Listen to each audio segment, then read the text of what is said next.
दीर्घ संधि में जैसे सबसे पहला एग्जाम्पल ले रही हूँ मैं यहाँ पर, दैत्य प्लस अरि। समझना, जब यहाँ दैत्य प्लस अरि है, यहाँ स्वर है अपना अ और यहाँ पर भी है अ और अ मिलके क्या होता है बेटा जी बताइए? आ होता है। सो संधि बन गई अपनी यहाँ पर दैत्यारी। यह हलंत था, यहाँ पर य में आ मिल गया, अरि हो गया और पूरा शब्द जब हम लिखेंगे तो यहाँ हो जाएगा दैत्यारी। तो ये चीज़ आ गई आपकी समझ में। फिर नेक्स्ट एग्जाम्पल जैसे लेते हैं अपन अति का, ई का लेते हैं। जैसे गौरी प्लस ईसह, एक एक एग्जाम्पल, गौरी प्लस ईसह। अब वही चीज़ है, यहाँ पर दीर्घ ई है और यहाँ पर भी दीर्घ है। चाहे दीर्घ हो या लघु हो, हमको दोनों के प्लेस पे क्या करना है? दीर्घ ही करना है। सो यहाँ बन गया गो, र में ई की मात्रा दीर्घ लगा दी, संधि बन गई अपनी गौरी सह। ओके, क्लियर हुआ बच्चा? Yes ma'am. ओके, अब ये वाला हुआ अपना एग्जाम्पल ई का हुआ। अब लेते हैं हम ऊ का। ऊ वाला भी एक बार एग्जाम्पल ले लेते हैं। ऊ में देखो, यहाँ जैसे भानु प्लस उष्मा, भानु प्लस उष्मा, यहाँ पर भी ऊ है, यहाँ दीर्घ ऊ है, कोई दिक्कत नहीं। हमको कौन सा ऊ बनाना है? यहाँ पर दीर्घ। तो अब बना लिया हमने यहाँ दीर्घ। तो दीर्घ जब हम पूरे लिखेंगे तो भा न में दीर्घ ऊ की मात्रा इस तरह से लगती है और अपना शब्द बन गया भानुष्मा। बोले हो गया? यहाँ तक क्लियर हुआ? Yes ma'am. ओके, अब नेक्स्ट बढ़ते हैं आगे।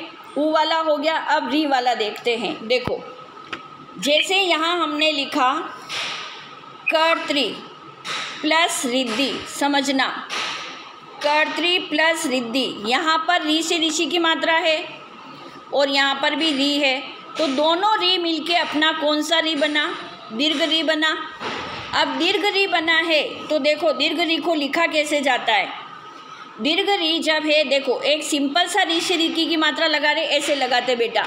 और जब दीर्घ की बनेगी तो एक मात्रा और डबल हो जाएगी और अपनी संधि बन जाएगी कर्तरी। कर्तधी बना ना, तो कर्तधी बन जाएगा। यहाँ संधि बन जाएगी अपनी कर्तधी। ये बड़ी मात्रा बन गई। तो ये दीर्घ संधि तो कंप्लीट समझ आ गई? यस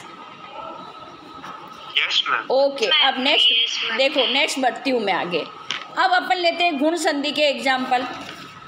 गुण संधि में मैंने समझाया था यहाँ पर, जैसे अभी अपन ने लिया था, एक सिंपल सा लेते हैं, देव प्लस इंद्र। गुण संधि क्या कहती है कि अ आके बाद, अगर अ आके बाद ई आ जाए तो यहाँ स्वर क्या आ रहा है अपना देव में?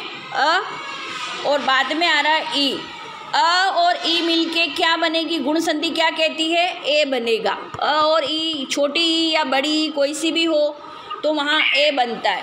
अब अपनी संधि देखना बेटा जी, दे व में से अ निकाल दिया तो यहाँ हलंत हो गया और अंत में अपना द्र बचा। जब इसको संधि बना रहे, पूरा लेटर लिख रहे हैं, तो यहाँ बनेगा द, व में ए व हलंत है तो ए इन्वल हो गया, यहाँ वे हो जाएगा और देवेंद्र। संधि क्या बन गई अपनी? देवेंद्र। हुआ क्लियर? टॉपिक समझ में आया? Yes ma'am. देखो आ वाला एग्जाम्पल लेते, जैसे यहाँ आया तथा प्लस इति। यहाँ आ वाला ले रही हूँ मैं, तथा प्लस इति। यहाँ है आ और यहाँ है ई। आ और ई मिलके क्या बताया था? क्या बनेगा अपना? ए। तो थ में, क्योंकि थ हलंत रह गया, थ में ए मिला दिया, ते, और अंत वाला जो ये ती पता हुआ है शब्द, संधि बन गई अपनी तथेति। समझ आया? तथा प्लस इति की संधि क्या बन गई? तथेति।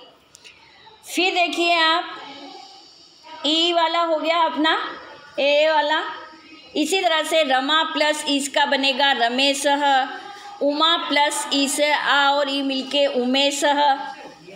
अब ऊ वाला एग्जाम्पल लेते अपन। देखो यहाँ जैसे मैंने लिखा वृक्ष प्लस ऊपरी, देखना समझना, वृक्ष प्लस ऊपरी, यहाँ है अ और यहाँ है ऊ। अ और ऊ मिलके क्या बना अपना? ओ।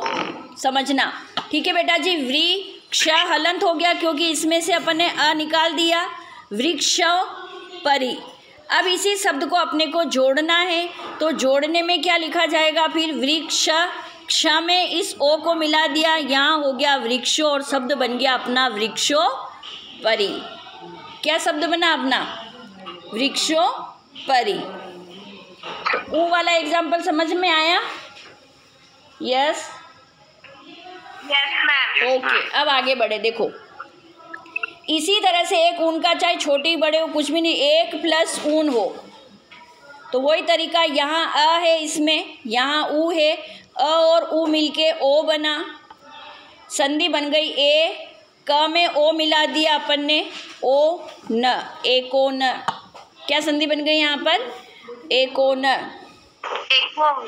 ओके। अब देखो अर वाला एग्जाम्पल समझते अपन यहाँ पर। जैसे ग्रीष्म प्लस ऋतु, समझना। ग्रीष्म प्लस ऋतु गुण संधि क्या कहती है कि पद के अंत में अ आ जाए, उसके बाद अगर री आता है तो यहाँ अ आ रहा है, यहाँ री आ रहा है, तो अ और री मिलके यहाँ पर बनता है अपना अर। समझना, अर बन गया, बस कुछ नहीं करना है। इस शब्द को जब हम जोड़ेंगे तो संधि बनेगी ग्रीष्म। म में म हलंत था ऊपर वाला, म में अ मिला दिया, पूरा म हो गया। अब ये जो हलंत र है इसको क्या कहा था मैंने अभी समझाते आपको समझाया, जबकि अगर स्वर होता तो उसमें इन्वॉल्व हो जाता। अगर स्वर नहीं है यहाँ पर, ये व्यंजन वर्ण है तू, तो ये जो हलंत र है ना बेटा जी, ये इसके ऊपर चला जाएगा, अपना शब्द बन जाएगा ग्रीष्मर्तु। त के ऊपर रह गया, संधि बन गई ग्रीष्मर्तु। आया ये समझ में? एक और देते इसी का। जैसे राज प्लस ऋषि, राज प्लस ऋषि, समझना। वही तरीका, यहाँ अ है, यहाँ री है, तो अ और री मिलके अपना बना अर। रा, ज में हलंत था, ज हलंत हो गया तो ज में अ मिला दिया अपन ने। ये जो र हलंत है और आगे सी वर्ड अपने पास पड़ा हुआ है, तो जो ये हलंत र है इस स के ऊपर डाल देंगे क्योंकि पीछे वाले वर्ण पर डलता है, तो अपनी संधि बन गई राजर्षि। आया यहाँ तक समझ में?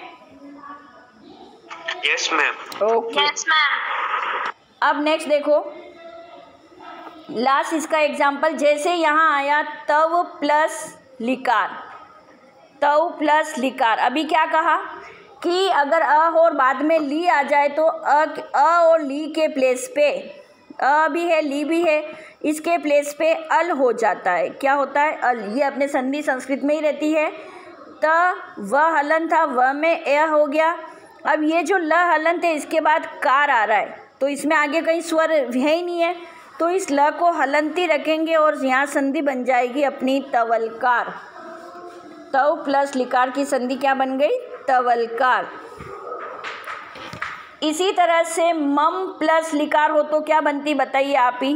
मम प्लस लिकार होती तो क्या बनती, अब आप ही बताइए, आंसर दीजिए। यस, ममलकार। ममलकार हो जाएगी ना? हाँ, गुड। तो ये हुई संधि। अब यण संधि के पार्ट लिखकर कल बताएंगे, अभी इनमें कोई दिक्कत हो तो बोलो। हो गया क्लियर?